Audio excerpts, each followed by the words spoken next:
Namaste and welcome to a Sunday morning bicycle live stream. It's nice to be back on the bicycle again. I've ridden 31 kilometres, first time I've been on in a couple of weeks after injuring my lower back, and just rode through a lot of rain too, so which is fantastic. It got very wet and I'm very happy about that. Roads are still wet, so just as an aside there, what I love about when it rains is that I've pretty much got the paths and the roads to myself, and that's the way I like it. I can relax. Everybody sort of disappears. It's only a few people out and about tolerating the wet weather, and yes, I feel like I've got the world to myself, and that's when I'm in my happy place. Okay, so this morning's topic is a very serious one that I want you to think about, to ponder about, and it's a question primarily aimed at my fellow vegans. And it comes up, the topic is, what is an acceptable level of death? Is it 1%, 5%, 10%? What do you find acceptable? What do you think is acceptable? And it comes up because of a couple of posts in the last week or two in which people were commenting about a couple of places that serve predominantly vegan food, but not fully vegan food. So one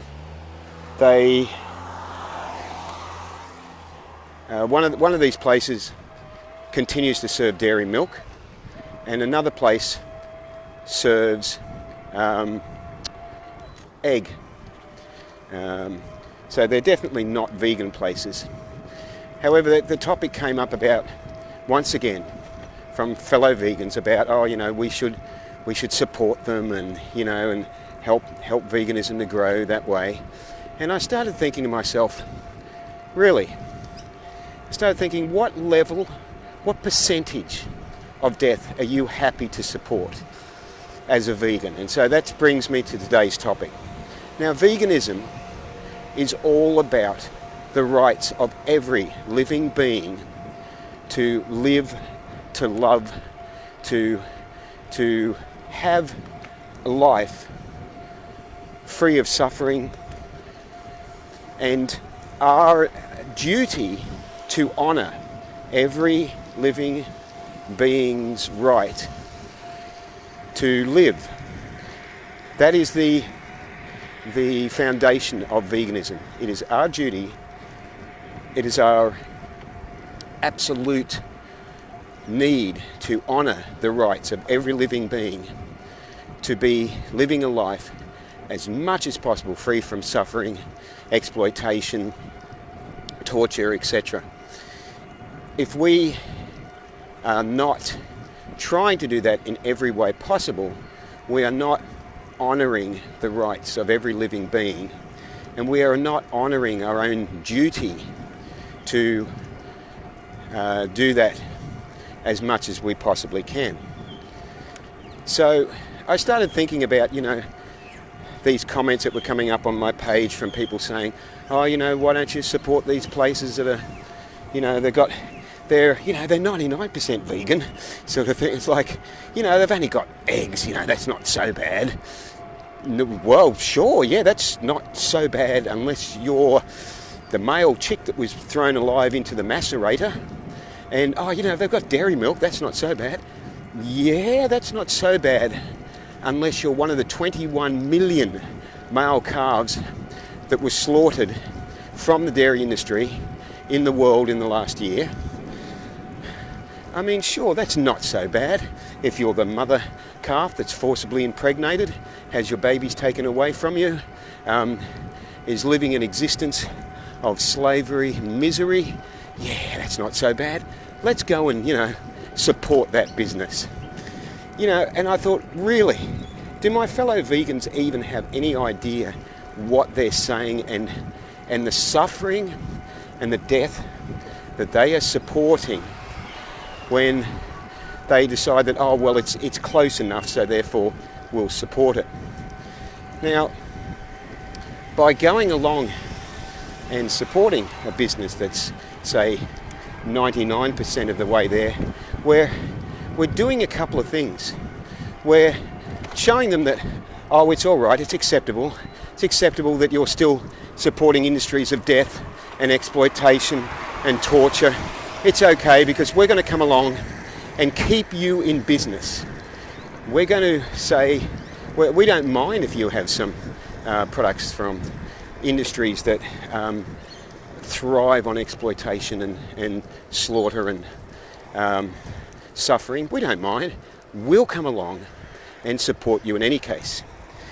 That's the first thing that we're saying. The second thing that we're saying is, if in the same suburb, if in the same shopping centre, if in the same street there is a cruelty-free alternative that has a fully vegan menu, we have made a decision to support cruelty. We've made a decision to support cruelty.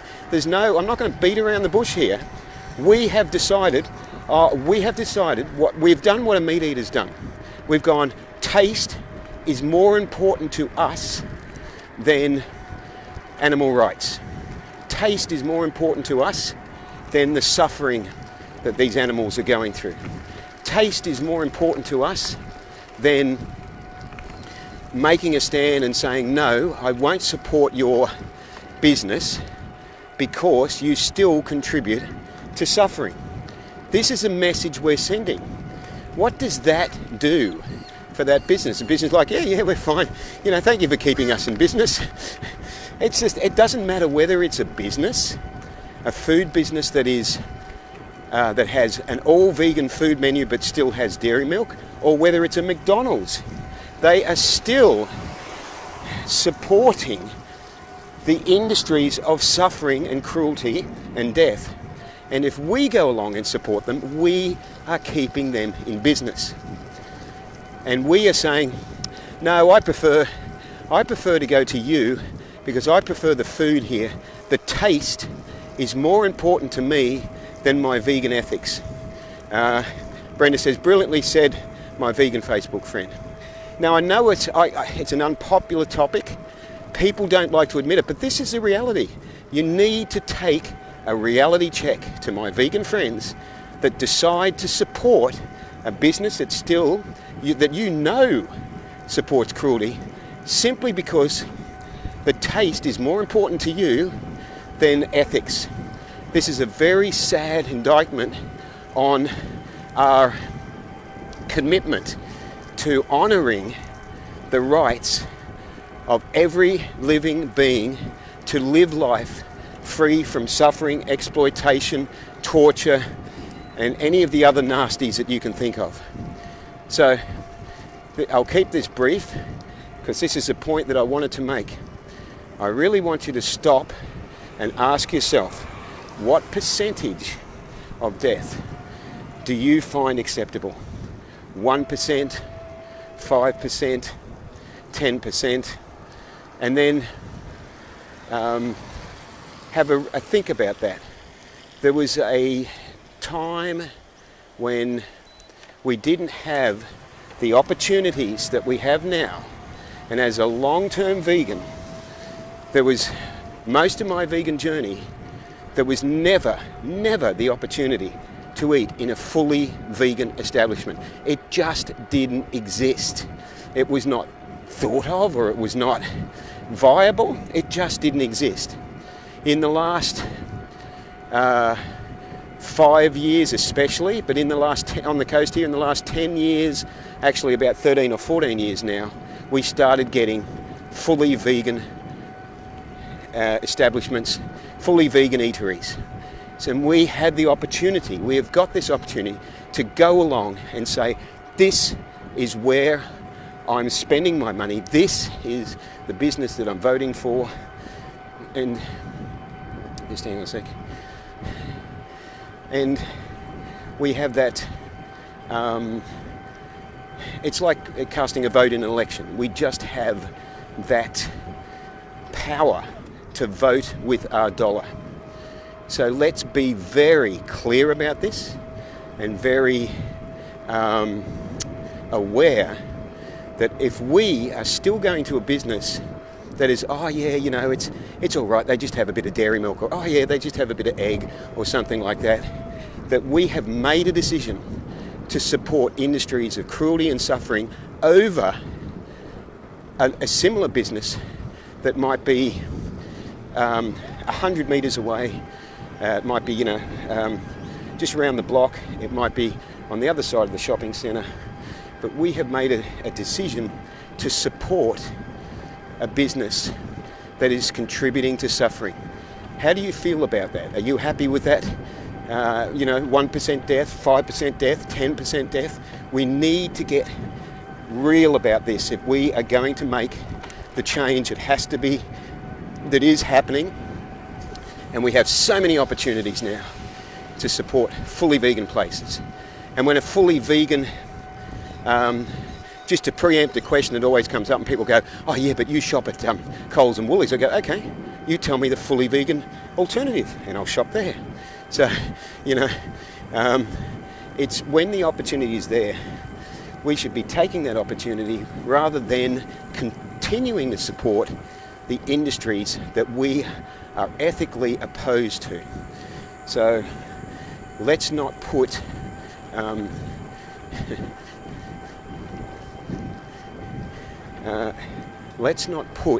our taste buds ahead of our ethics like a meat eater would. So live vegan and save lives. Choose wisely the businesses you support. Thank you, and ahimsa.